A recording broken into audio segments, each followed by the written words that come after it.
A gente está aqui no nosso evento de lançamento do documento do Núcleo Local Rio. O nome do evento é Estratégia de Incidência de Advocacy para a Segurança Alimentar e Nutricional.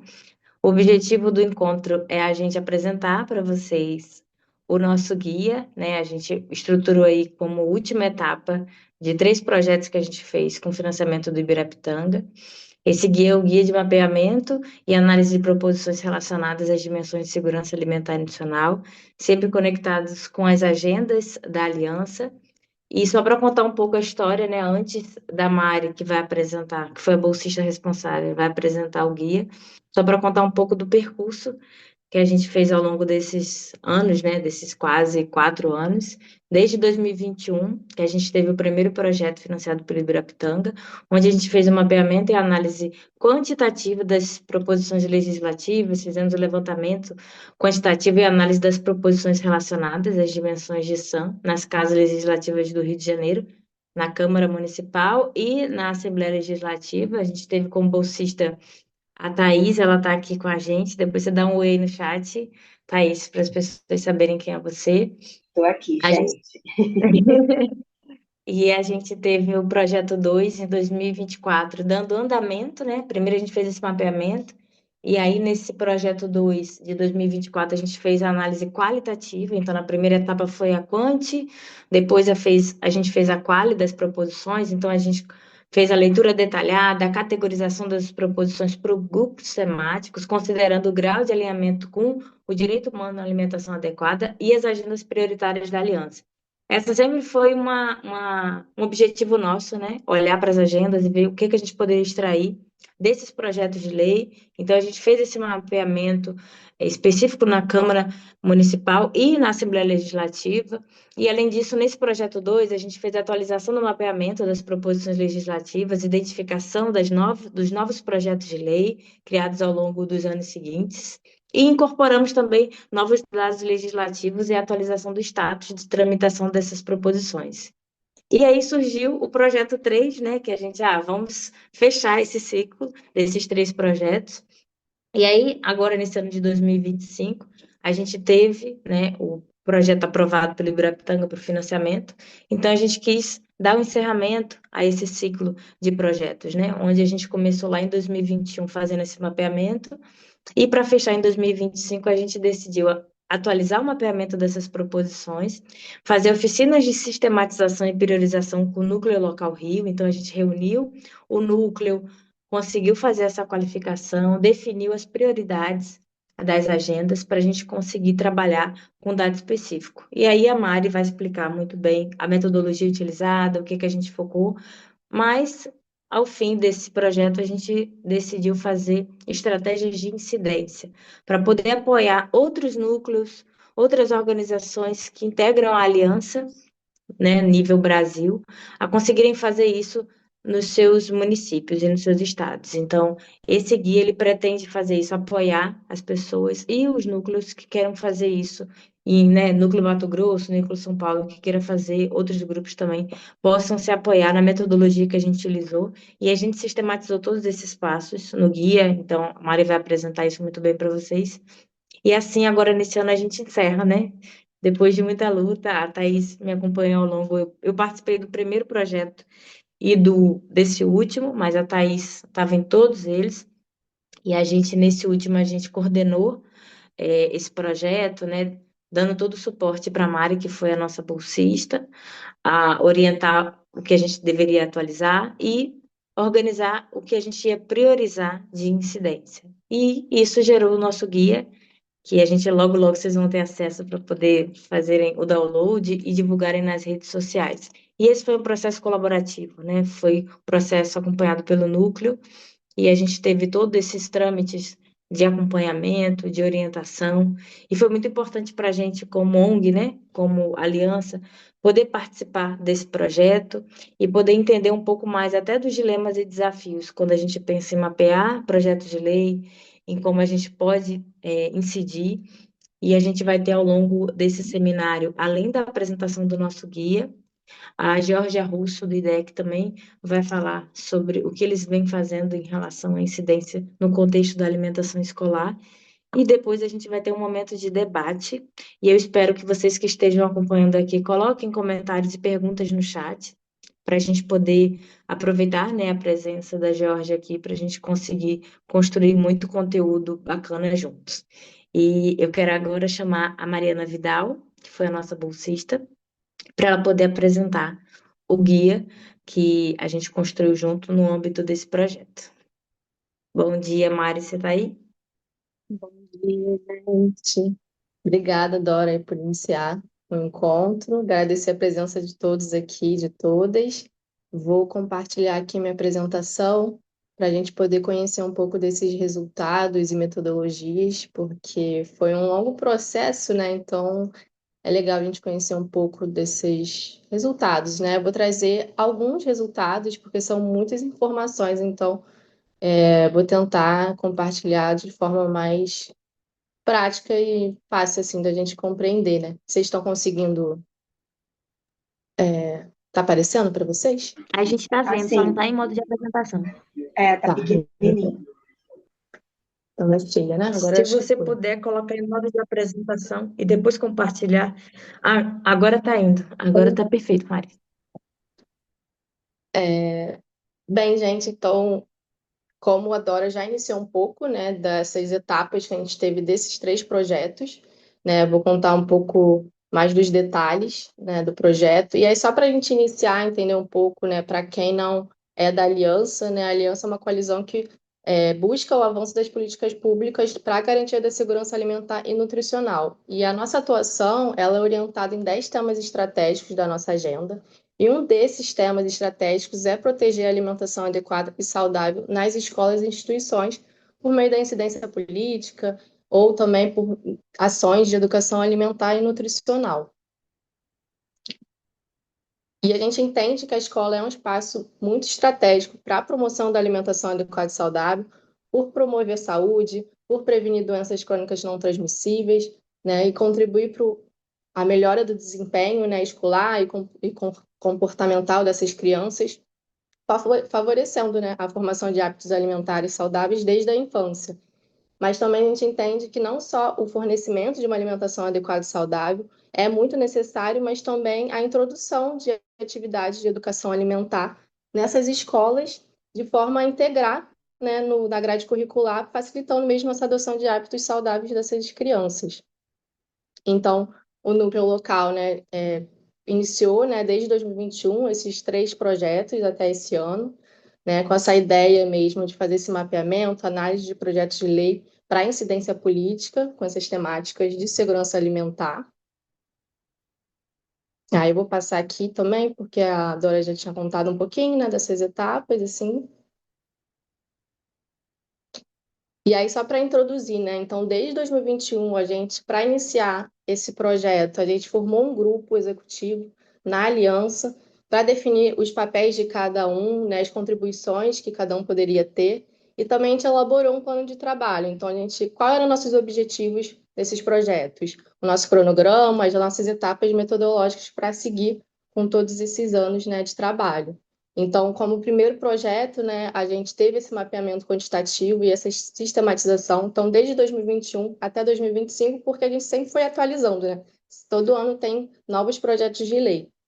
E é o primeiro passo para a gente fazer esse mapeamento quantitativo foi definir o escopo do projeto. Então, quais eram as casas legislativas que a gente queria, né? Os tipos de projetos de lei, os períodos legislativos e as palavras-chave para essa busca, para fazer a coleta de dados. Então, o Núcleo Rio, né, fez a busca nos sites da Câmara Municipal do Rio e da Assembleia Legislativa, fazendo essa busca por projetos de lei, mas também projetos de lei complementares e projetos de emenda à lei orgânica. A gente fez essa busca nos 5 últimos períodos legislativos dessas duas casas. E aí, o segundo passo era a gente fazer um grupamento das palavras-chave em grupos temáticos. Então, para a gente fazer essa busca, né, nesses sites, a gente precisou definir quais eram nossas palavras-chave. A gente teve mais de 40 palavras-chave que foram agrupadas em 16 grupos temáticos relacionados à segurança alimentar e nutricional. E um desses grupos temáticos foi alimentação escolar. E aí, as palavras-chave, né, nesse grupo, a gente utilizou alimentação escolar, merenda, cantina e cantinas para fazer essa busca. E aí, de resultados desse mapeamento, de forma muito sucinta, né, eu trago aqui que a gente teve um total de 699 projetos de lei mapeados nas duas casas legislativas nesses 5 últimos períodos legislativos.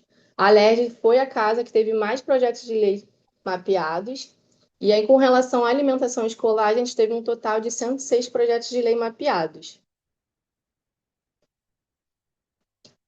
E aí, passando para a segunda parte, né? Então, o segundo projeto, né? Depois desse mapeamento quantitativo, com esse número bem grande de projetos de lei, a gente foi para o processo de seleção e análise qualitativa, né? Que começou em 2024 até esse ano de 2025. E aí, essa análise, né? Ela foi dividida em 3 etapas. Então, primeiro a gente selecionou os projetos de lei para fazer essa análise. Depois realizou a análise qualitativa e também uma análise com relação à agenda da aliança. E aí, com relação a essa seleção das proposições, a gente escolheu, né, os 2 grupos temáticos, alimentação escolar e produção de alimentos, e escolheu os 2 últimos períodos legislativos para fazer essa análise qualitativa, né? E por que a gente escolheu esses 2 grupos, né? Pela sua relevância social, mas também pelo alinhamento estratégico com a agenda do Núcleo Rio e da Aliança, né? Mas também eram 2 grupos temáticos que tinham um número elevado de proposições e que estavam bem alinhados com o direito humano à alimentação adequada. Então, depois dessa seleção desses 2 grupos temáticos, né, alimentação escolar e produção de alimentos, a gente realizou a análise qualitativa, que foi uma análise que foi dividida em 2 passos. Então, foi uma análise de assuntos transversais. Esses assuntos são relacionados ao alinhamento da segurança alimentar e nutricional, se aquele projeto de lei estava alinhado ou não com a SAM. A gente também analisou os impactos positivos ou negativos dessa proposição, quais eram os instrumentos de promoção da alimentação adequada e saudável desse projeto de lei, mas também a gente analisou se aquele projeto tinha algum mecanismo de controle social, né? Além de outros aspectos, né? Então, a gente observou se aquele projeto de lei abordava algum grupo em situação de vulnerabilidade ou tinha ações, né, relacionadas à igualdade de gênero ou racial. E aí, depois desse processo, dessas análises, né, desses assuntos, a gente passou pelo processo da análise temática, que era mais relacionada com uma categoria mesmo do projeto, se ele se intitulava, né, como um programa, um plano, um projeto, né? E dentro desses projetos, a gente também fez um processo de agrupamento de subdimensões. Então, quais eram os temas mais convergentes e comuns dentro daquele grupo temático? E aí eu trago aqui sobre o grupo temático alimentação escolar. Então, nessa análise qualitativa, né, dos 2 últimos períodos legislativos, a gente teve 63 projetos de lei analisados na alimentação escolar. E as 8 subdimensões, né, desse grupo temático, então, quais eram os assuntos mais comuns dentro desses projetos de lei? Era restrição alimentar, proteção e promoção à alimentação saudável e adequada, alimentação no recesso escolar, auxílio durante a pandemia da Covid-19, auxílio alimentação a famílias e alunos, educação alimentar e educação ambiental, aquisição de alimentos e outros.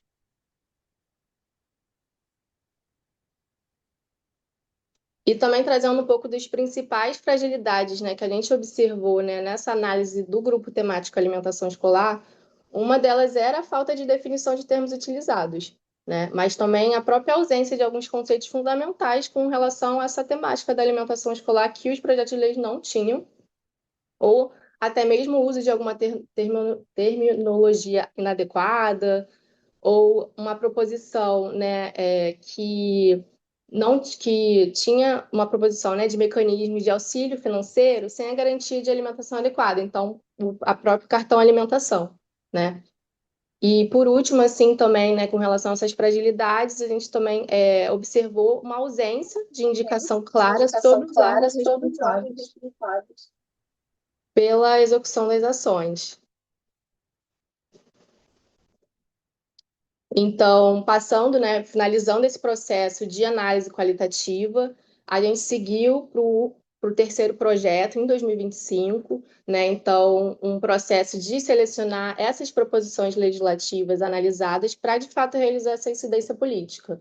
E aí, para esse processo, né, o núcleo local realizou duas oficinas, né? Então, a oficina de organização estratégica e a oficina de priorização, para a gente filtrar, selecionar quais eram esses projetos de lei que a gente queria para realizar essa incidência, também pensando no número alto ainda, né, de projetos de lei. Então, essa primeira oficina que a gente teve, que é de organização estratégica, a gente primeiro fez a escolha, né, de apenas fazer essa análise, né, de incidência e a incidência, né, no grupo temático alimentação escolar, né, por ser uma temática, né, bem próxima do Núcleo Rio. E aí depois disso, né, a gente analisou a gente olhou para esses projetos de lei do grupo temático alimentação escolar e selecionou aqueles projetos que tinham apenas um status de tramitação nos anos de 2024 e 2025. Né? Desses grupos, desses projetos de lei, a gente também filtrou aqueles que tinham pelo menos alguma atualização desde a sua data de criação, né? Exceto aquelas criadas em 2025 por serem muito recentes. Né?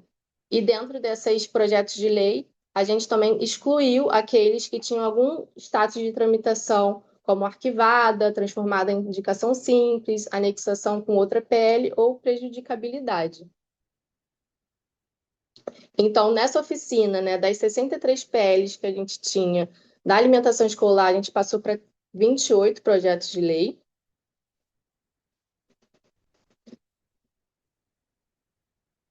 E posteriormente, em seguida, né, a gente realizou a oficina de priorização. Então, ainda assim, né, tinha um número elevado, né, de 28 projetos de lei para, de fato, a gente conseguir estar de perto, né, com aqueles projetos, realizar essa incidência.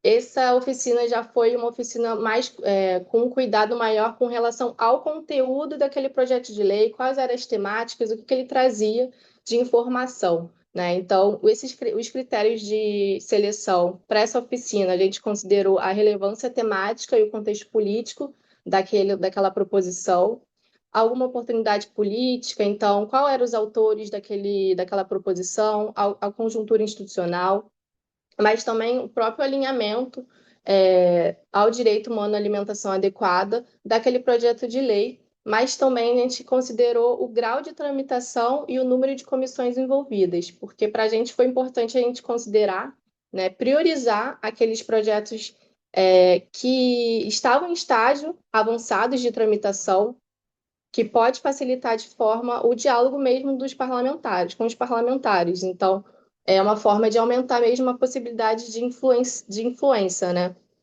Então, foi uma forma da gente realizar essa seleção, né, de projetos de lei. Então, dos 28 projetos de lei que a gente tinha na primeira oficina, a gente, como resultado, teve nove proposições nessa segunda oficina.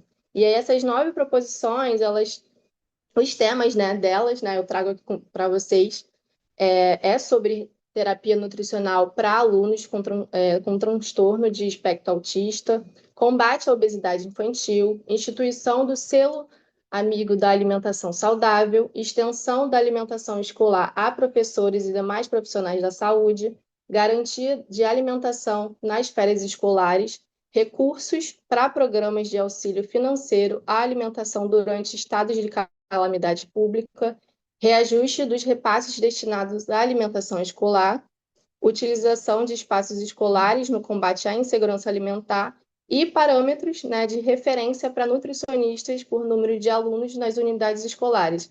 Então, de modo geral, esses são os temas, né, dessas 9 proposições selecionadas pelo Núcleo Rio para realizar a incidência política. E aí, como também etapa, né, depois dessa seleção, né, o núcleo entende que para realizar essa incidência política a gente tem algumas estratégias, né, para realizar essa incidência com esses projetos de lei. Então, o primeiro eixo é monitorar esses projetos de lei. Então, acompanhar o status de tramitação deles, né, é uma forma, mas também a gente realizar uma articulação política e técnica, então estabelecer de fato um diálogo com esses parlamentares desses projetos de lei e realizar também a mobilização social com as organizações da sociedade civil, com os conselhos que estão também alinhados com essa pauta da aliança, né, como um todo, né? Então, de modo geral, eu trago essas informações de metodologia e alguns desses resultados que a gente teve nos projetos, né, do Núcleo Rio.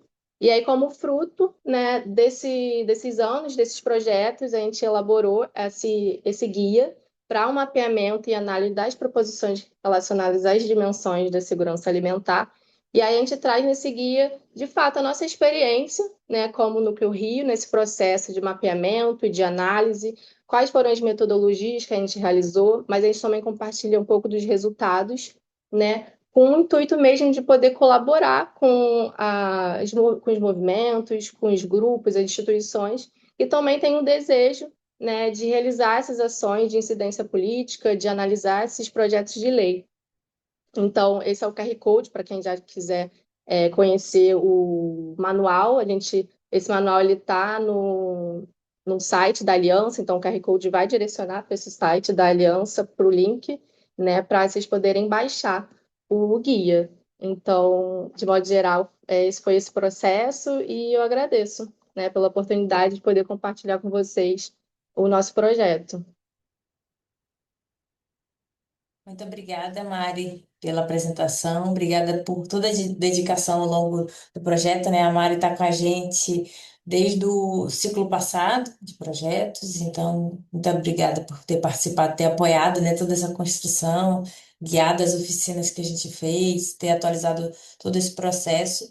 E peço ao pessoal que está acompanhando a gente aqui, que conseguiu, né, abrir o QR Code, compartilhem nas redes sociais, compartilhem no Instagram, marquem a aliança, né? Vai ser muito importante para a gente ter a divulgação desse material. A gente espera que esse material apoie e ajude a construir outros núcleos, né? Também com essa parte. Tem muita gente que quer se dedicar, mas não sabe onde clicar, o que fazer. Então, esse guia orientado pela Agenda da Aliança dá todo o instrumento necessário para os núcleos conseguirem se organizar e fazer o seu mapeamento. E esse material está disponível no site da Aliança, então se pode indicar o site para as pessoas poderem olhar também, levar o link também para as pessoas baixarem o conteúdo. Espero que vocês aproveitem ao máximo, né, o conteúdo do nosso projeto. E agora eu vou para a parte que a gente vai colocar um pouco da incidência no legislativo, né? A gente já entendeu como mapear o norte que a gente tem que ter, as agendas que a gente tem que olhar, os sites e tudo mais, a metodologia, mas agora a gente vai entender o depois disso.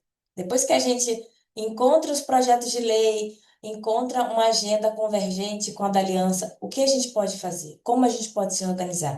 E por isso a gente convidou, né, a Georgia Russo, e eu agradeço muito por você estar aqui, Georgia. Estou muito feliz com a sua presença.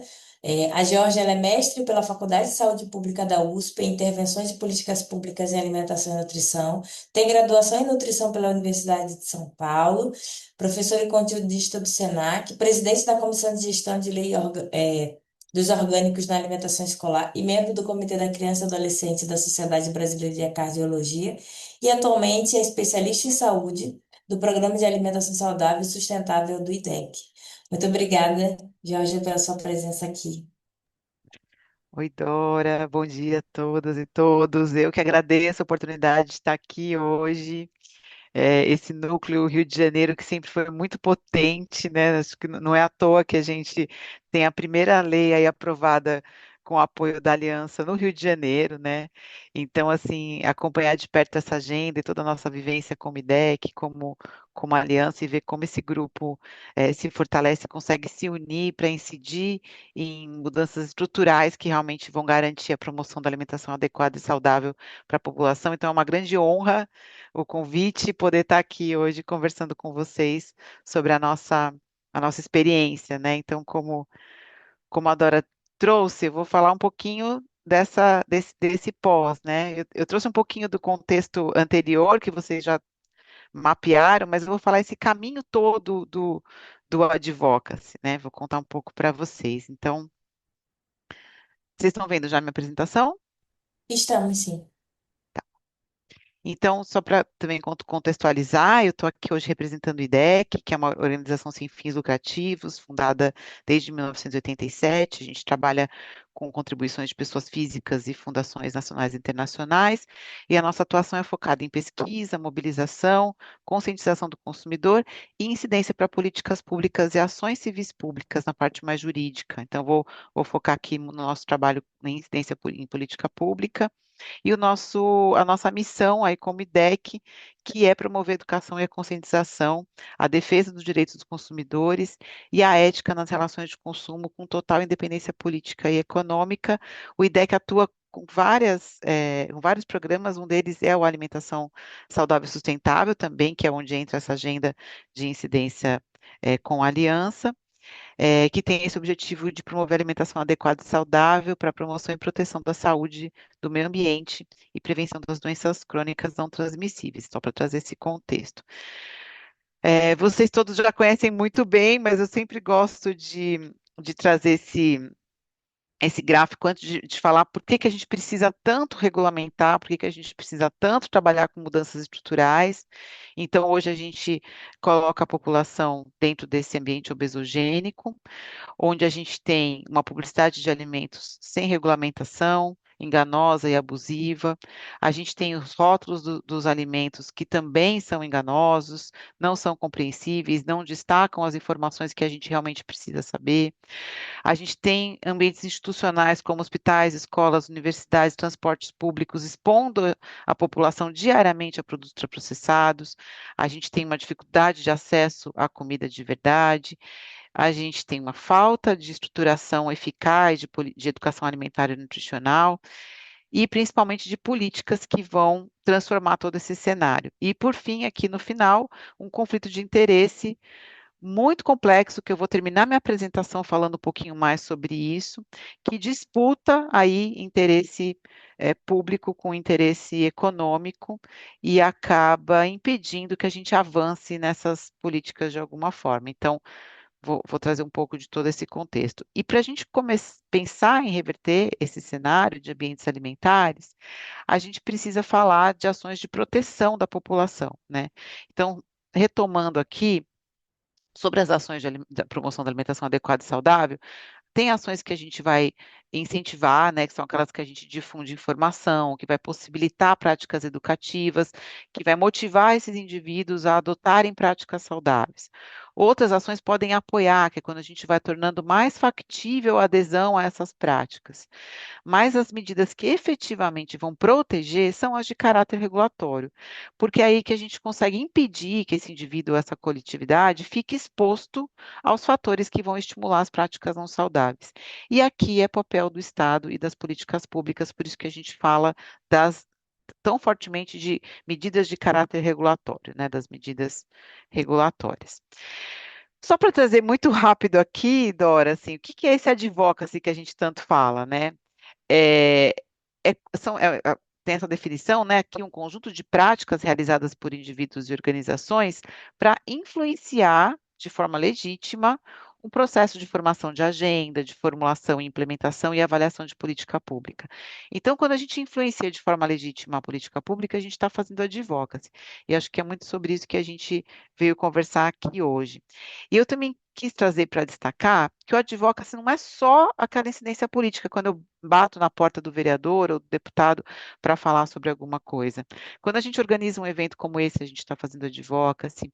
Quando a gente está fazendo eventos públicos, então, além do evento público, né, essa incidência mais direta nos tomadores de decisão, mas quando a gente cria campanhas, publicação de pesquisa, documentos, tudo isso é advocacy, que é influenciar o formador de opinião, engajar e mobilizar a opinião pública em torno de uma agenda, tá? Eu trouxe aqui rapidinho esse processo, né? Como é que caminha um projeto de lei, que eu acho que também é importante a gente estar situado nesse caminho para poder depois eu exemplificar um pouco mais para vocês os outros pontos. Então, um projeto de lei, ele pode ser apresentado pelos vereadores, no caso do âmbito municipal, ou pelo deputado no âmbito federal e estadual. ou então pelo prefeito ou pelo governador, né? E também por uma iniciativa popular, vai depender um pouco das regras do lugar. Depois que esse PL é apresentado, né, como aqui a gente está falando com foco no legislativo, né, então a gente está falando de vereadores e deputados apresentando um PL, ele vai passar por análise dentro dessa casa legislativa. São definidas comissões temáticas, né, que vai olhar para o mérito daquele projeto, né, o quanto que ele tecnicamente é adequado, o quanto que ele faz sentido, e também vai ser analisado a legalidade, a constitucionalidade e qual o impacto financeiro desse PL. Então, várias câmaras vão olhar para isso, né, várias comissões temáticas vão olhar para isso dentro da Câmara, desculpa, e a gente vai conseguir, e a gente, em cada momento desse, prepara o material e faz uma incidência. Depois eu vou falar um pouco mais detalhado. Depois que passou pelas comissões, a gente vai ter a discussão mesmo desse projeto em plenário e a votação. Em alguns lugares precisam passar por duas sessões de votação, outros não. Cada casa legislativa tem uma regra. E aqui esse projeto pode ter emendas. E aqui também é importante trazer isso para vocês, porque se eu se eu vou incidir, por exemplo, né, nesse mapeamento que vocês fizeram, a gente elege um PL como um PL estratégico, mas nesse PL poderia ter um dispositivo falando de publicidade de alimentos, por exemplo. Eu posso fazer uma incidência para ter uma emenda para completar aquele PL, ou ele tem algum dispositivo que não faz sentido, fazer uma emenda para retirar aquele PL. Então, esse PL ele pode ser aprimorado nesse momento. E aí, finalmente, depois dessa votação, caso ele seja aprovado, né, e aí vai depender muito também da regra da Câmara, mas esse projeto aprovado em votação, ele vai para a sanção do prefeito, no caso do PL municipal, ou do governador ou do presidente nas esferas estaduais e federais. Então, vale lembrar aqui desse caminho, a gente tem um processo, por exemplo, em Ribeirão Preto, onde a gente conseguiu pareceres favoráveis do executivo, porque muitas vezes aqui nesse momento de análise prévia passa para o executivo dar o seu parecer também, todas as comissões aprovadas, votação, aprovação unânime na Câmara, e aí o prefeito simplesmente veta e a gente fica sem lei. Então, isso pode acontecer. Por isso que nesse caminho de incidência é importante estar incidindo também no executivo para não acontecer isso, tá? E é claro, assim, no caso de Ribeirão Preto, foi realmente uma decisão arbitrária do prefeito, que nunca recebeu a gente, e mesmo com o parecer técnico de todas as secretarias, Educação, Saúde, Assistência Social favoráveis ao PL, mesmo assim ele vetou e realmente não deu nenhuma satisfação para a gente do porquê disso. Mas então vale lembrar que existe essa etapa. É, e aí o prefeito pode sancionar o projeto, transformando ele em lei, ou vetá-lo, como eu falei para vocês. Só que esse veto também pode ser derrubado pela Câmara em uma nova votação, dependendo das regras, tá? Então é um pouco esse aqui o caminho geral para vocês conhecerem. E aí, eu trouxe aqui um passo a passo de advocacy que a gente tem no material que a gente produziu com o Unicef, que é o Promovendo Ambientes Alimentares Saudáveis, que eu vou detalhar um pouco mais esse processo para vocês. Então, primeira coisa, a gente precisa ter muita clareza do objetivo. E aí, muito desse material que vocês trouxeram, né, Mariana e Dora, é caminhar para esse objetivo, né? Fechar onde eu quero chegar, né? É, então, olhar para o que eu já tenho no meu município, olhar para as referências científicas e o que é necessário priorizar, olhar para os dados epidemiológicos do meu território. Então, aonde está a minha urgência, o que aqui eu tenho mais legitimidade, né? Então, definir esse objetivo, ele depende de vários aspectos e, e é uma etapa muito importante para a gente ter legitimidade. Vocês vão ver que ao longo desse processo, eu vou falar muito de legitimidade, porque é a legitimidade que dá a força para o advocacy. Não adianta eu incidir sobre um tema que eu não tenho clareza, que eu não conheço, ou que eu não estou nesse espaço, eu não estou envolvida com as organizações sobre esse tema. Então, a gente tem que ter muita legitimidade para ter ações efetivas de advocacy. Eu trouxe aqui.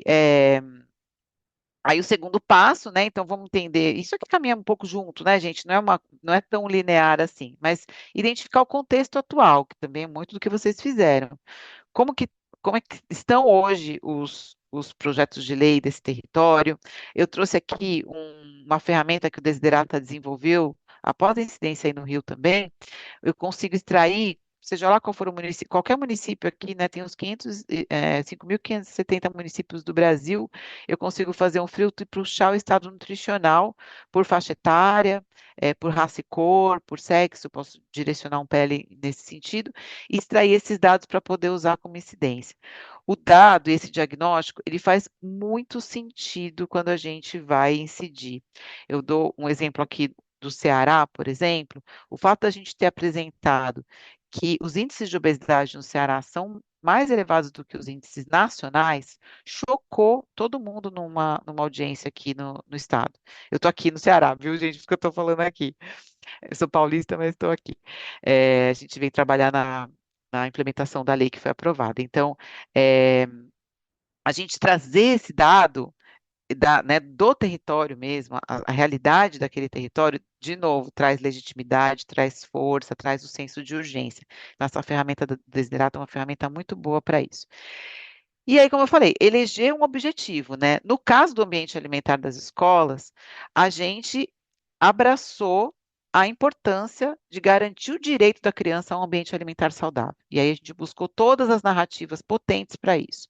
Então, a frase que a gente mais fala né, e incide com essa frase é que a gente precisa garantir que crianças e adolescentes passem por essa fase tão determinante para a criação de hábitos alimentares, culturais, sociais, de uma maneira equilibrada e saudável, sem a interferência de ultraprocessado. Então, esse é o nosso foco. Por que esse foco é importante? Ao longo da discussão, vocês vão ver que muitas coisas aparecem. Então, vamos trazer isso para o PL? Vamos, tem a ver com o direito da criança ao ambiente alimentar saudável? Tem, legal. Mas o que que a gente não abre mão de forma alguma? Né? Então, no caso dessa agenda, a gente não abre mão de restringir o acesso a ultraprocessados. Esse é o foco. A gente entende, com base na ciência, tudo que a gente estuda, que esse é o primeiro ponto. Se a gente conseguir proteger essa criança de estar exposta a ultraprocessados na escola, é o primeiro passo.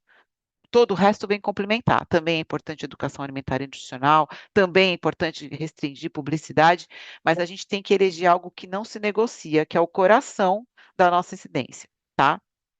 No caso da agenda de escolas, foi isso que a gente escolheu.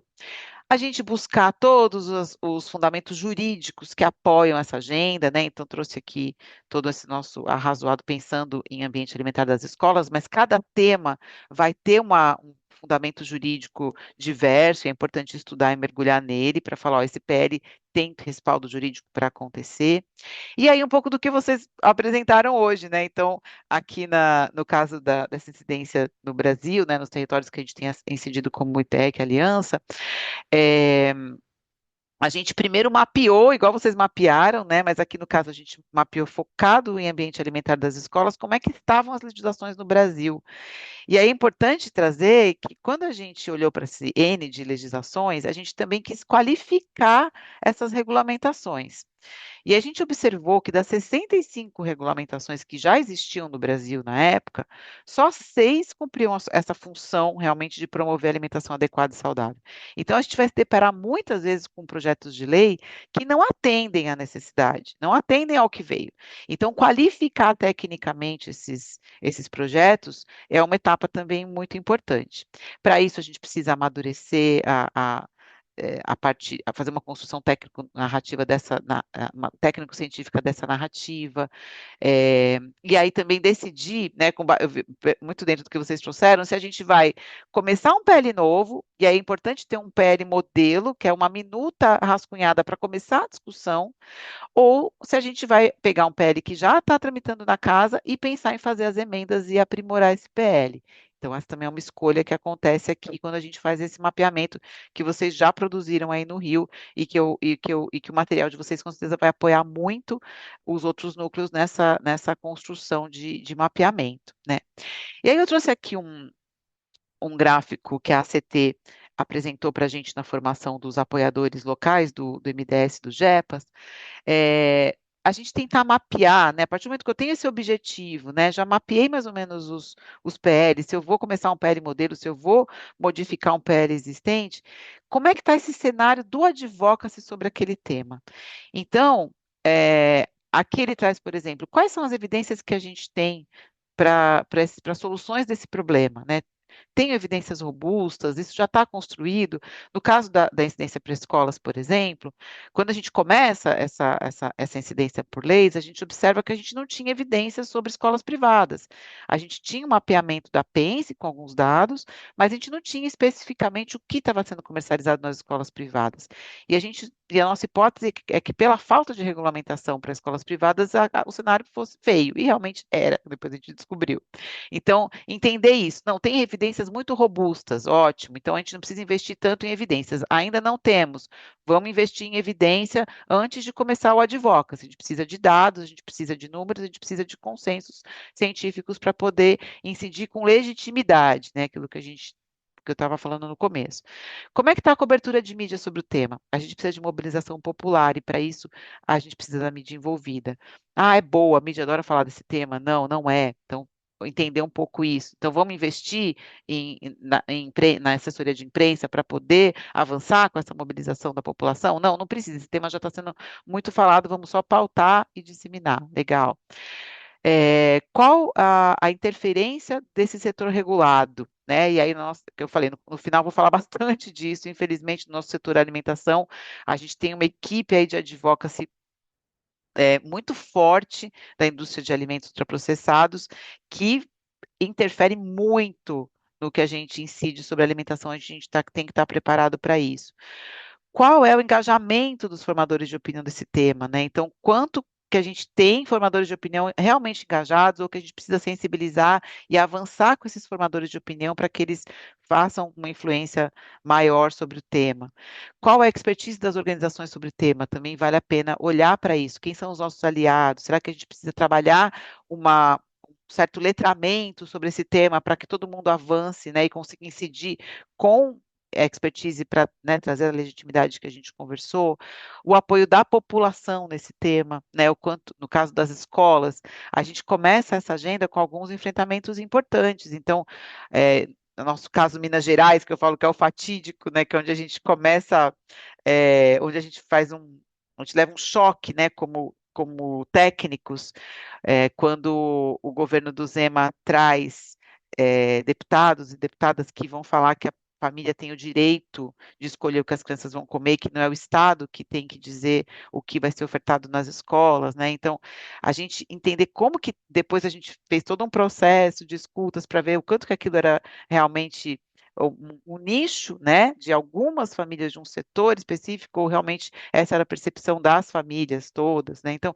entender como que a população compreende isso. Então, no caso de EAN, por exemplo, quanto que o educador compreende a EAN como uma ferramenta de apoio para o componente curricular, o quanto que ele compreende a EAN como algo a mais que vai dar mais trabalho para ele, né?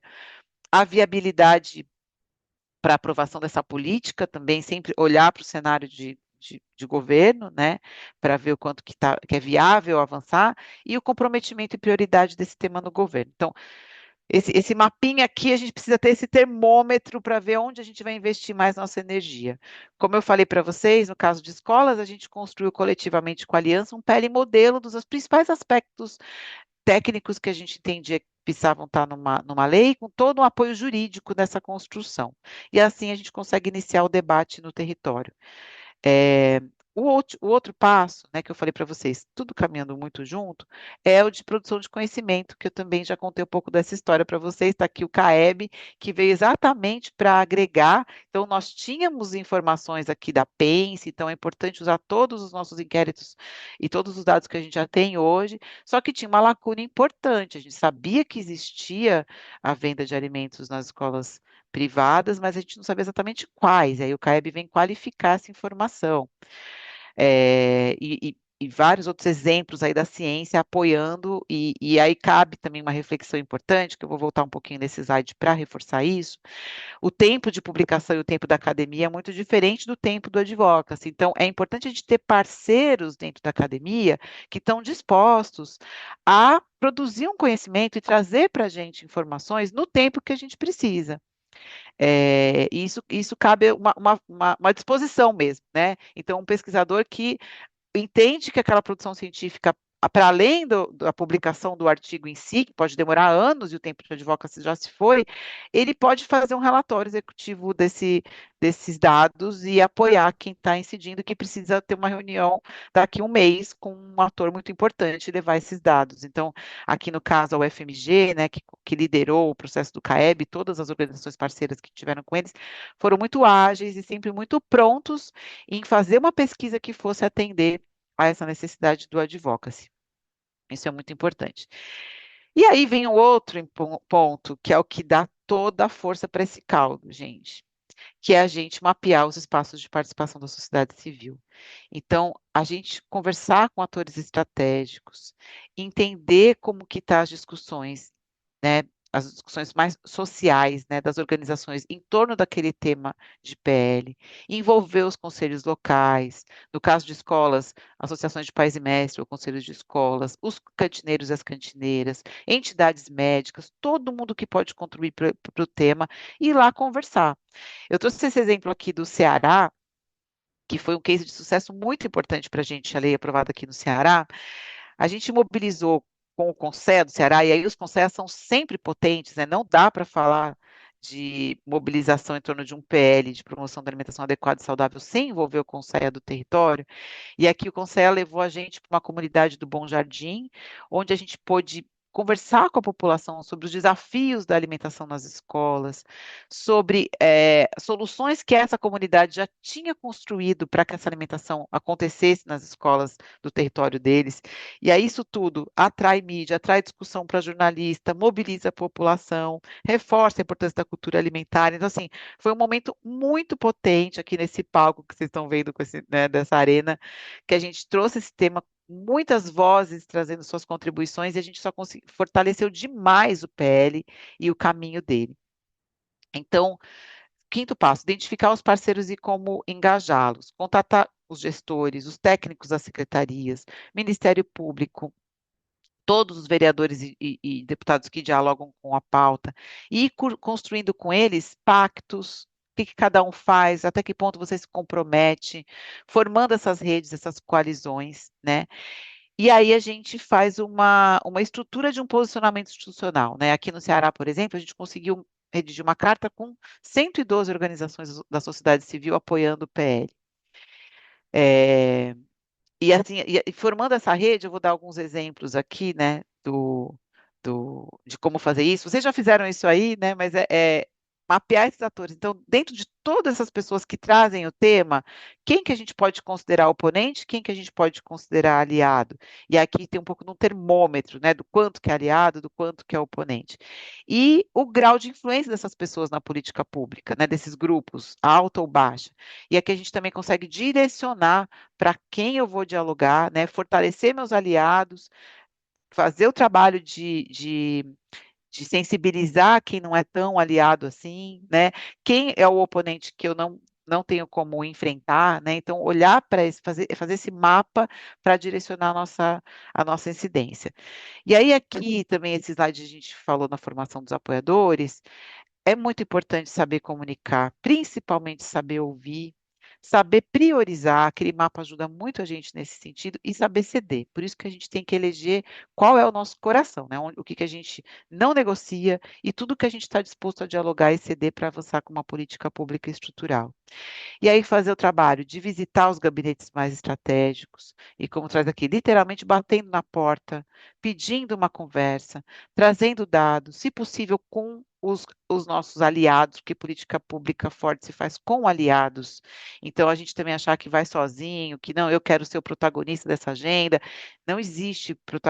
A gente só perde força quando a gente quer protagonizar. Democracia a gente faz em grupo, a gente faz coletivamente.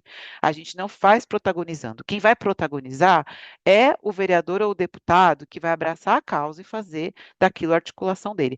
Nós, como sociedade civil e organizações, a gente não protagoniza nada. A gente só une e faz força coletiva. Porque a hora que a gente senta numa mesa com um legislador, num grupo forte e potente, aliado, alinhado, né, e indo em prol do mesmo objetivo, é aí que a gente sensibiliza, é aí que a gente ganha legitimidade. Então, isso é muito importante. como está falando aqui, construir essa legitimidade e essa credibilidade é um processo lento e trabalhoso e essencial. E a gente constrói isso se apoiando, né? É muito saudável também para o jogo democrático que tem uma pluralidade de visões em torno desse tema, né? Que a gente realmente atue de modo suprapartidário. A gente precisa saber dialogar, como eu falei lá em cima, ouvir e entender que muito das nossas pautas, muitas vezes ela dialoga facilmente com alguns setores né, partidários, mas ela também pode ter muitas intersecções, muitos pontos de convergência com outros setores. A gente tem que estar aberto para isso, porque na hora da votação, a gente perde se a gente estiver falando se a gente não conseguir fazer esse diálogo mais suprapartidário, né? Porque a gente precisa de uma maioria votando dentro das casas, e a gente sabe que a situação nas casas legislativas brasileiras é uma situação muito complexa. Na ética do advocacy, tão importante quanto dialogar com quem é diferente, é a gente cultivar boas práticas, de relação. Então, se afastar de condutas como tráfico de influência, né, não preciso nem dizer pagar por favorecimento, envio de presente, de agradecimento, entre outras práticas, são práticas, né, que a gente precisa se afastar para poder garantir aquela credibilidade que eu falei para vocês. E essa é uma construção muito importante. E aí, vivenciando isso na ponta, gente, eu posso dizer com muita clareza, quando a gente senta para conversar com o legislador e a gente traz a nossa força técnica coletiva e que ele entende que realmente ele vai ter ali um debate qualificado, ele olha para a gente com outros olhos, ele conversa com a gente de outra forma. Então, assim, vale a pena preservar por essa ética do advocacy. Isso dá muita força para aquilo que a gente está falando, tá? É mais ou menos isso. E aqui eu trouxe alguns exemplos de parceria aí para vocês, né? Então, por exemplo, o Unicef abraçou essa agenda com a gente fortemente. Todo lugar que tem Unicef, a gente leva o Unicef junto e dá toda aquela força. Então, quem está aqui não é só a Aliança, não é só o IDEC, é a Aliança, é o IDEC, é a ACT, é o CONSEA, é o MDS, é a Unicef, é todo mundo entendendo a importância disso. Eu coloquei aqui uma foto também do dia da aprovação aí no Rio, que também é um super exemplo de parceria, né, de como realmente o pessoal conseguiu se unir para fazer essa incidência lá. E um outro, e eu queria destacar aqui no caso do Ceará, que aproveitar de momentos políticos também é muito importante. A gente sabia que teria a School Meal Coalition, que é essa coalizão da alimentação escolar, a coalizão global, e que esse encontro aconteceria, esse encontro anual aconteceria aqui em Fortaleza. Então a gente se aproveitou desse momento, né, desse contexto, né, desse factual, vamos dizer assim, para poder fazer incidência e pressionar os legisladores. Então, assim, o Ceará precisa dar o exemplo, né? Não dá para a gente entrar nas escolas do Ceará e encontrar alimentos ultraprocessados. A gente vai receber aqui líderes globais do mundo todo para falar sobre esse tema e as escolas daqui precisam estar livres de ultraprocessados. Então, a gente usou muito essa narrativa para dar um tempo, dar o prazo, né, ali de, olha, até esse dia essa lei tem que ser aprovada. E assim foi. A lei foi aprovada, foi uma semana antes aprovada na Assembleia e um dia antes da School Meal Coalition, sancionada pelo governador para ser assinada, então, na sessão da School Meal Coalition, e aí contou também com a assinatura do Camilo Santana, do Ministério da Educação, do vice-presidente Geraldo Alckmin, da presidente do FNDE, Fernanda Pacobaíba, que estava todo mundo ali reunido e todo mundo conheceu a lei aqui do Ceará, a importância de restringir esses ultraprocessados. As coalizões também são potentíssimas, gente, aquilo que eu falei. É, democracia a gente só consegue fazer em coletividade e se unindo. E eu trouxe aqui a aliança, claro, que é a nossa força mais potente aí de coalizão, e no caso da alimentação escolar, também um exemplo do Observatório da Alimentação Escolar, que foi uma coalizão necessária para a gente tratar um tema tão importante como o PNAE, tão diverso, com tanta complexidade Brasil afora, com tantas organizações querendo trabalhar ele, mas nós todos, né, organizações que queriam trabalhar pelo aprimoramento e pela proteção do PNAE, a gente entendeu que a gente só faria isso por meio de uma coalizão. Não dava para ter o protagonista, a gente tinha que fazer isso juntos, porque esse programa ele é complexo e ele é extremamente ameaçado ameaçado o tempo inteiro. Então, para a gente ter a força necessária para enfrentar esse cenário, tinha que ser em grupo. É quando a gente cria aí o Observatório da Alimentação Escolar, que tem esse propósito. Muito importante a gente promover construção coletiva de saberes. Então, o merendaço, ele traz um pouco desse exemplo, mas eu queria trazer aqui como a gente precisa promover espaços de troca e construção coletiva de saberes. Então, a gente envolver esse saber popular, do acadêmico, do profissional, e juntar tudo isso na hora de fortalecer a nossa narrativa faz muito sentido. No caso da agenda de escolas, por exemplo, lembra que eu falei para vocês do enfrentamento lá de Minas Gerais, né? Quando a gente ficou ouvindo um monte de conversa do tipo, o estudante quer comer ultraprocessado, a família quer ter o direito de escolha, não é o Estado que tem que regulamentar. A gente foi estudar tudo isso, foi fazer escutas com a comunidade, né? Essa escuta, por exemplo, que a gente fez com 4.000 adolescentes, mostrou para a gente que 30% dos estudantes diz que o mais importante na escola é uma comida saudável. Outros 37 diziam, eu quero comer de graça porque é um direito meu, né? E muitos apoiaram um projeto de lei que que exigisse a oferta de ultraprocessados, né? Então, aqui, ó, 49% falou eu concordo com a venda de alimentos saudáveis, mas não precisa proibir os não saudáveis. 5% falou não precisa de uma lei e 45% falou eu gosto da ideia, é importante a gente cuidar da saúde de quem está na escola. Isso adolescentes, tá, gente? E também por meio da aliança, a gente fez uma roda de escuta muito importante com outros atores, como os gestores escolares, os familiares e cantineiros. E o que a gente percebeu nessa roda de escuta, os gestores das escolas, por exemplo, disseram: olha, tem uma lei nesse sentido, isenta a gente de posicionamento. Então, hoje, o gestor escolar ele não tem força para se posicionar não a ultraprocessado. Se tiver uma lei, ótimo. Então, eu concordo com isso, mas uma lei ia me ajudar a me posicionar. As famílias veem com toda clareza a escola como uma parceira para incentivar a alimentação saudável. Então, ela também espera aí da escola um posicionamento para poder tomar uma atitude. E no caso dos cantineiros, eles reforçam a importância de envolver a comunidade para que não seja assim, olha, eu estou aqui oferecendo um alimento saudável que não faz sentido para ninguém, né? Então, eles trazem muito isso. E aí, os últimos dois passos aqui, gente, comunicação e mobilização, dialogar com a imprensa, produzir e publicar produtos de comunicação de maneira objetiva e direta, e saber e a negociação em si, porque aí esse passo que a gente fica por muito tempo é negociando, né? Isso precisa de organização, de planejamento, de flexibilidade, e principalmente de entender o que a gente abre mão, o que a gente não pode abrir mão. Eu trouxe aqui uma lista de tipos de instrumentos que a gente pode usar para divulgar, petições e manifestos. Então, está aqui a petição que o pessoal do Desiderata organizou para a gente ter a lei do Rio aprovada, campanhas virtuais, ações com influenciadores, palestras, encontros formativos, atividades criativas, artísticas com a comunidade, oficinas. A gente tem agora uma oficina do ambiente alimentar saudável para fazer com a comunidade escolar, super linda e potente, que a gente experienciou agora no Maranhão e pretende experienciar no Ceará no ano que vem. Panfleto, material de informação, cartaz, grupo de e-mail, de WhatsApp, aproveitar as datas estratégicas, eu falei desse Comil Coalition, por exemplo, contatos com jornalistas, tudo isso são instrumentos que a gente consegue mobilizar. E é importante, na hora que a gente for criar um material, esse aqui é o fact sheet que a gente criou, IDEC e Unicef, para incidir na lei de escolas nos territórios, apoiar o MDS e o GEPAS nessa estratégia. Entender exatamente qual a finalidade, como que ele vai ser apresentado. A gente é capaz de produzir, vai precisar de apoio para diagramar, por exemplo, as principais fontes, checar todas essas fontes, quem é o público-alvo. Muitas vezes a gente tem que fazer uma tradução de conhecimento científico para fazer uma boa incidência. Então, vocês podem reparar que nesse fact sheet, muito desenho, muito elemento gráfico, não dá para ficar com texto muito corrido para fazer incidência.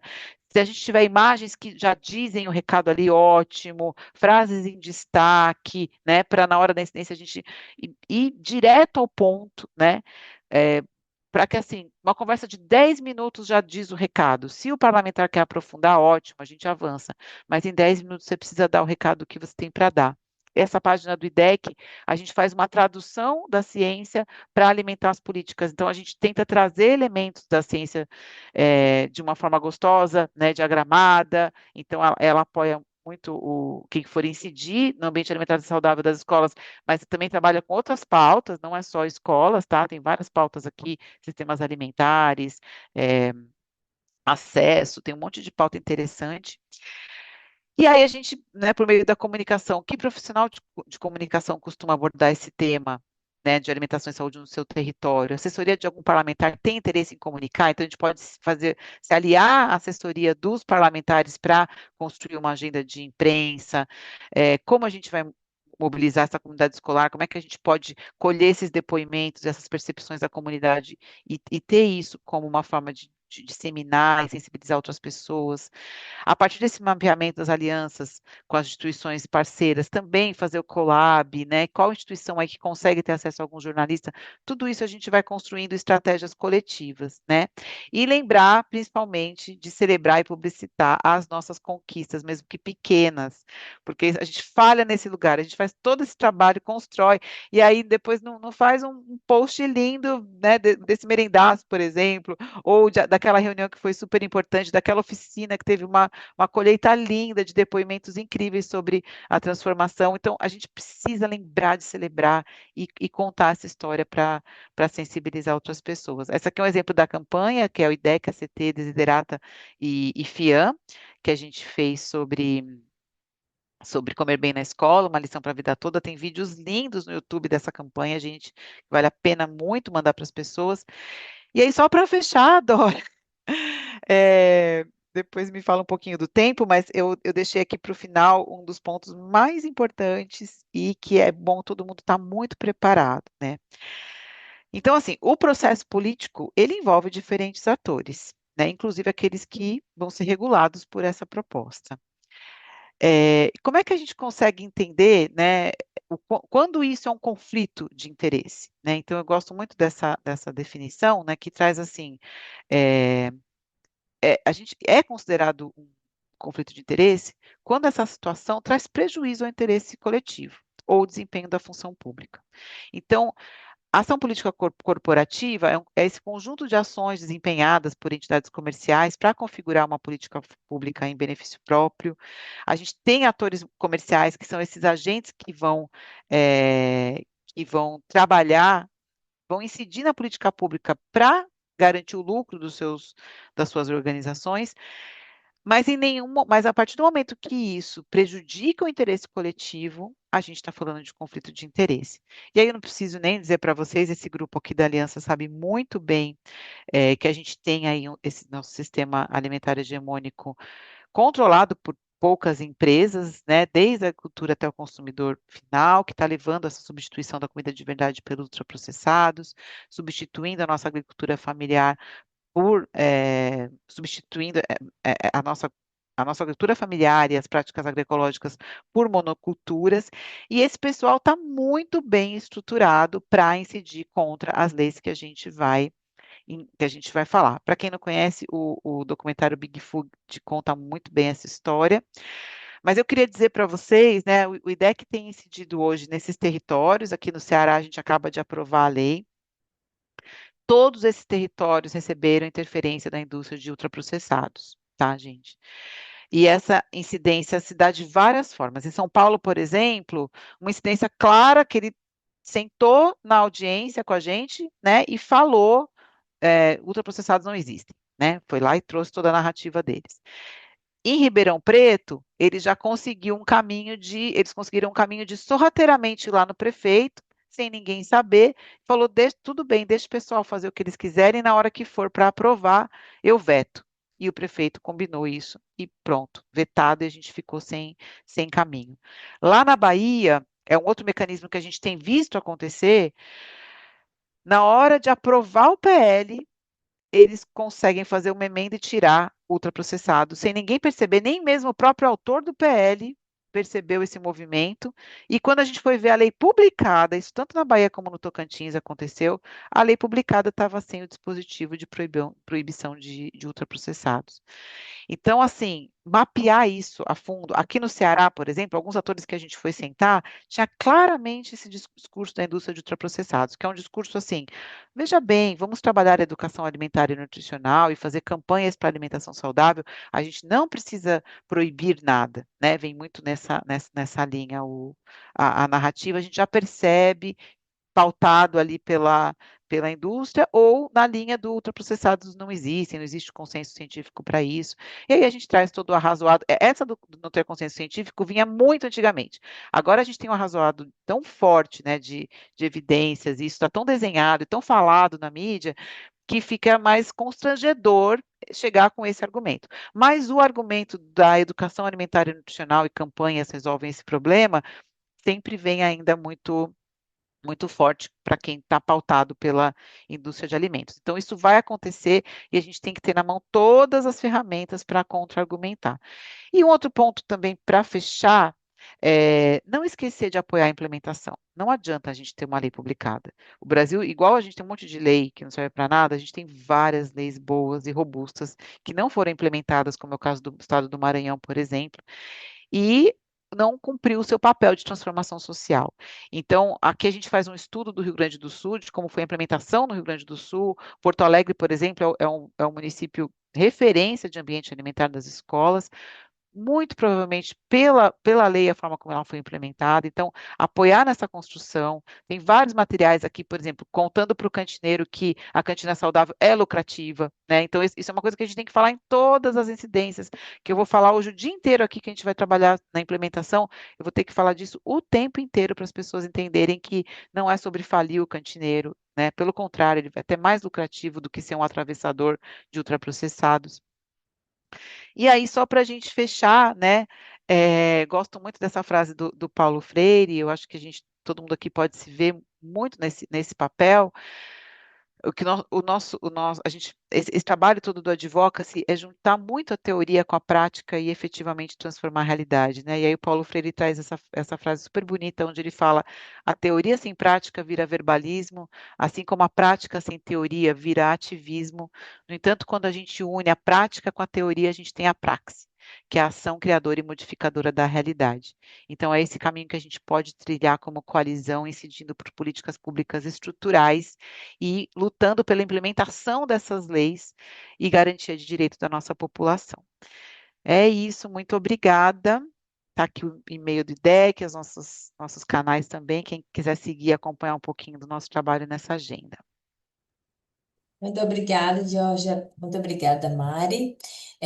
Vi que algumas pessoas colocaram algumas questões aqui, né, relacionadas ao termo de advocacy.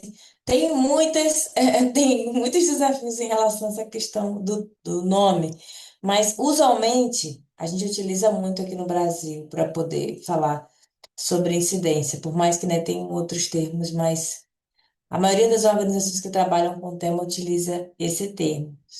Sobre o conteúdo, alguém tem alguma questão? O link está disponível aqui no chat para download, né? Vocês podem fazer o download e compartilhar nas redes sociais, marcarem aliança. É fundamental para que a gente tenha mais acesso ao documento. E eu queria colocar duas perguntas, já que vocês estão assim um pouco oprimidos. Eu vou colocar duas perguntas aqui na mesa para Mari e para Georgia. Uma especificamente para Mari, eu sei, mas eu acho que é legal as pessoas entenderem, né? E para Georgia também a gente poder fazer o encerramento por causa do, né? A gente só tem 15 minutinhos. Mas eu queria fazer a pergunta para Mari. Mari, dentro de todo esse mapeamento que você fez, da atualização e das oficinas, você dando uma dica para algum núcleo que queira fazer o mesmo trabalho, queria que você pontuasse os principais desafios que você encontrou para poder fazer esse mapeamento dos projetos de lei, fazer o acompanhamento da tramitação e principalmente a escolha e priorização desses projetos. Quais dicas que você dá para, por exemplo, tá o núcleo aqui do Mato Grosso? Ah, vamos fazer, gente, vamos fazer esse mapeamento, acho que vai ser legal. Como você prepararia essas pessoas para os desafios que eles vão encontrar ao longo desse processo? Obrigada, Dora, pela pergunta. Bem, acho que tem muitos desafios. Acho que o meu primeiro ponto é o núcleo se organizar bem e entender qual é o objetivo dele de fato para esse mapeamento, essa análise e essa incidência política. Qual a área temática que você tem mais, que vocês têm mais interesse, né? Eu acho que já é um ponto para facilitar o caminho, né? E eu acho que também um ponto que a gente traz muito no guia, né?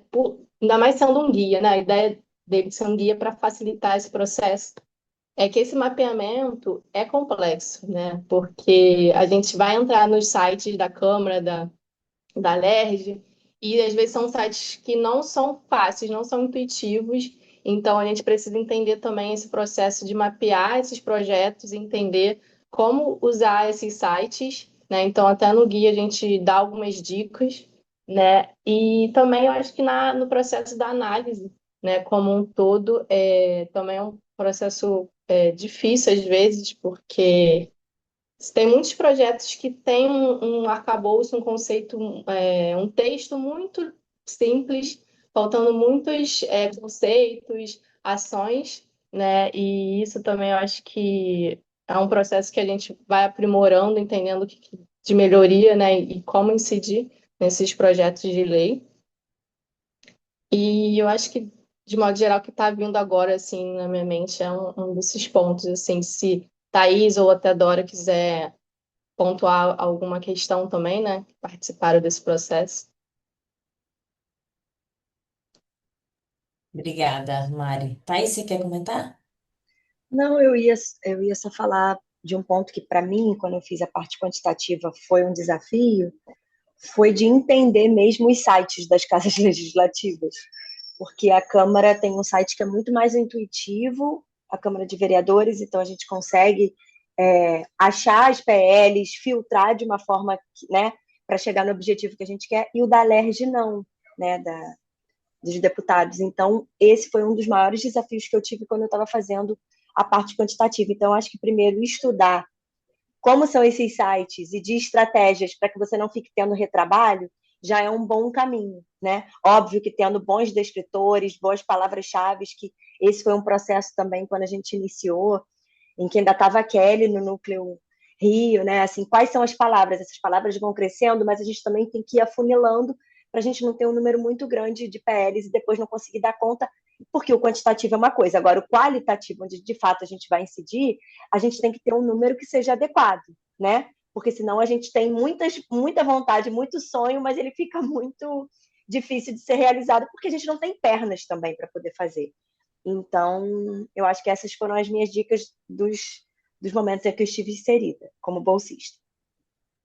Só um outro ponto também que eu acho que a Thais agora falando que eu lembrei, que é um pouco que a Georgia trouxe, é a gente poder entender, acho que entender antes, né, melhor ainda, ou durante, o processo de aprovação de lei. Eu acho que isso facilita também a gente entender os termos que estão nessa tramitação. Então, quando a gente vai olhar o status de tramitação, tem uns termos que a gente às vezes não está familiarizado, né? Então, assim, o que isso quer dizer? Então, eu acho que pesquisar, entender isso também facilita para esse processo de incidência.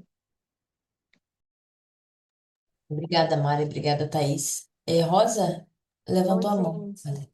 Obrigada. Tudo bem? Muito legal ver o trabalho de vocês. Eu tenho uma dúvida sobre essa questão da priorização, né? Vocês falaram um pouquinho que depois teve esse critério que foi, enfim, tentar entender qual. Que é isso, tem tanto projeto de lei, né? Como é que vocês fizeram para identificar aqueles que estavam mais favoráveis a avançar a tramitação? Porque às vezes é isso, tem muito projeto de lei parado, às vezes até, tá lá. Como é que eles dão conta de tanto projeto de lei ali, onde as coisas não vão para frente, ficam meio enterradas, paradas?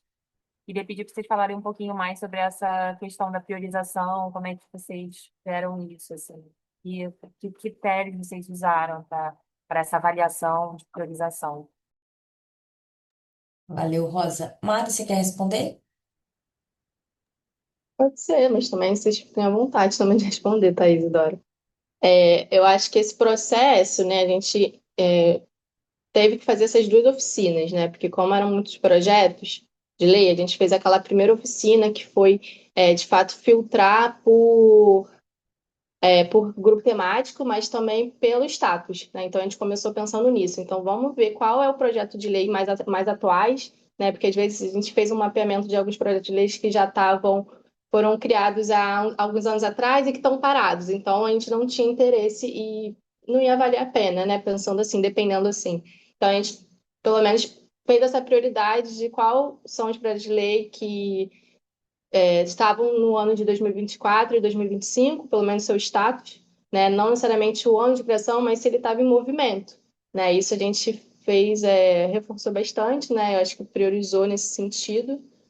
E aí depois a gente quis entender, a partir dessa filtragem, qual eram as temáticas dele, e que aquele projeto de lei de fato trazia como contexto e conceitos, né, e objetivos, né, desse projeto, para também um alinhamento com as ações do Núcleo Rio, né, o que fazia mais sentido para a gente.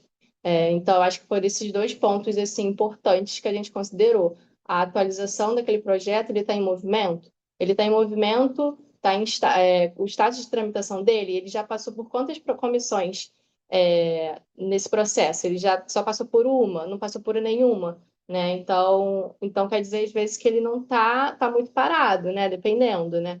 Então, foi mais ou menos esse caminho. Não sei se eu consegui, responder a pergunta, mas foi por aí. Foi exatamente isso. E uma coisa também que a gente fez na nossa última oficina, que foi muito legal, a gente dividiu alguns eixos temáticos dos projetos de lei mapeados e a gente abriu cada projeto de lei e leu assim. Alguns projetos, Rosa, englobam um N de fatores, por exemplo, a alimentação escolar. Tem alguns projetos de lei que comentam sobre o entorno das escolas, o comércio que tem em volta das escolas. E alguns falam das cantinas. Aí a gente pega um terceiro que está tramitando bem e que fala dos dois. E que tem uma força, aí a gente o quê? Vamos investir nesse projeto de lei que pega mais elementos do escopo que a gente quer, obviamente, né? Se você quer pesquisar só em torno, vamos pegar aquele do entorno das escolas. Mas se você quer pegar todo o eixo da alimentação escolar e tem um projeto de lei que engloba mais elementos e que está tramitando, e que, por exemplo, às vezes tem algum político que está na pauta, que apoia a agenda, porque tem muitas coisas que caem, né? A Georgia deve saber melhor do que eu. Tem algumas agendas que caem na mesa do político. E ele não sabe de nada, não tem nenhum interesse. E tem pautas que, poxa, desde a eleição aquele deputado, senador, ou vereador, já falava sobre isso. Já não, olha, eu quero investir na alimentação escolar, eu quero investir na alimentação dos escolares, seja lá o que for. Então, tudo isso são pontos que a gente tem que observar quando a gente vai priorizar, para não correr o risco da gente investir muita força em um projeto de lei que amanhã vai voltar para casa e que não vai acontecer nada. Ou que As está na. justificativas também eram muito rasas, né? Assim, porque eles precisam justificar. Então, a depender do vereador e das justificativas, a gente já falava, cara, não vai para frente. Ou então projetos de leis que eram iguais, e a gente não consegue entender isso, assim, se eles estão na mesma casa legislativa, por que não conversam? Mas também tem todo um jogo político, porque tem temáticas que são importantes, enfim. Então, essa oficina que a Dora estava falando, desculpa, Dora, que eu te cortei, eu acho que também foi muito importante, porque para todo mundo reler e tomar as decisões juntas, né? Então, a gente fez essa oficina, cada um ficou com um grupinho numa salinha do Zoom, e depois a gente voltou e foi falando uma a uma para validar o que a gente tinha definido, fica ou não fica. Então, as decisões também foram do núcleo, né? Todo o núcleo foi convidado, que eu acho que isso é importante, né? Quem estava mais à frente era a Mari, eu e a Dora, a Amábela, a Elisa, mas todo o grupo foi convidado para participar dessa oficina, porque é uma decisão do núcleo e não só nossa. Se dependesse da gente, a gente até pegaria mais e outras, até polêmicas, mas a gente também não tem pernas para isso. Obrigada, Thaís. Eu vou passar para a Vera, gente, para a gente encerrar, porque a gente tem aí 6 minutinhos. Vera, Oi, pode entrar. gente, bom dia. Olha, adorei, muito bacana. Acho que eu até já compartilhei aqui com o Sindicato de Nutricionistas, porque a gente está aqui também numa luta por questões nossas da categoria, mas isso que ajuda, né, a gente entender aí o passo a passo. E também no Fórum Paulista de Sam, tanto que a gente está com uma colega aqui, que é a Juliana, né?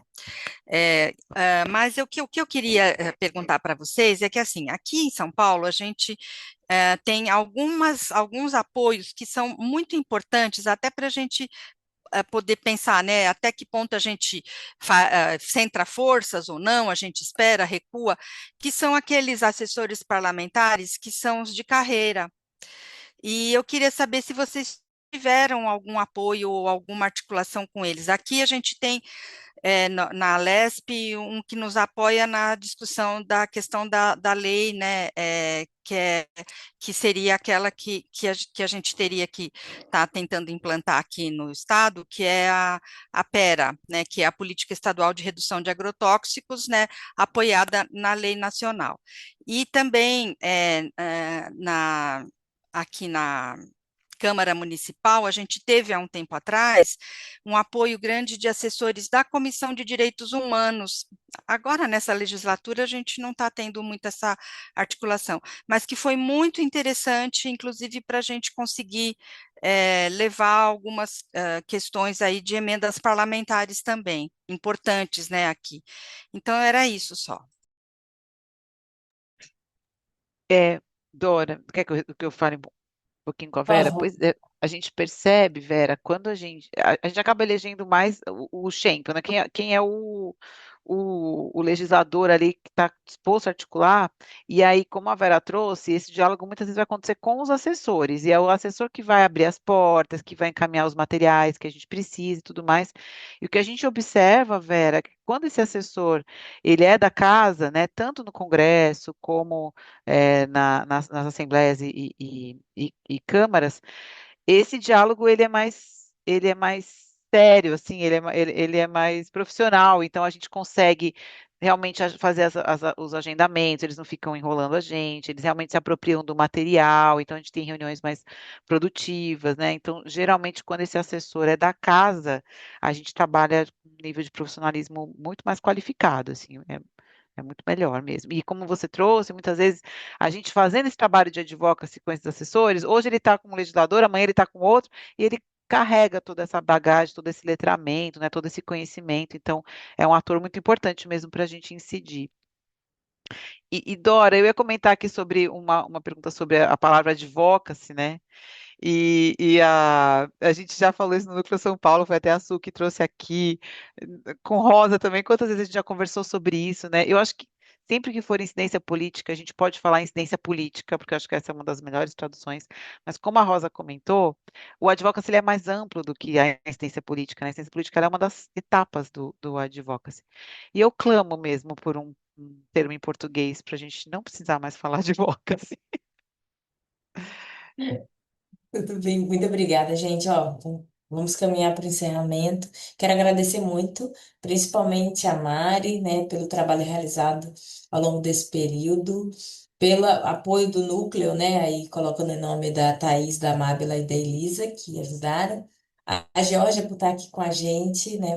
Muito obrigada pela sua apresentação, pelos esclarecimentos. Acho que vai ajudar muita gente que está aí nos núcleos, ou organizações, né, como a Vera, que está no sindicato em como poder seguir e também fazer um mapeamento desses na sua esfera ou no núcleo de atividades. E agradecer a Aliança, né, por essa oportunidade, a ACT também por ter nos apoiado em todo esse processo e pelo financiamento do Ibirapitanga, que apoiou a gente para a gente conseguir fazer e lançar esse guia. Espero que vocês aproveitem bastante, leiam, né, e compartilhem esse documento.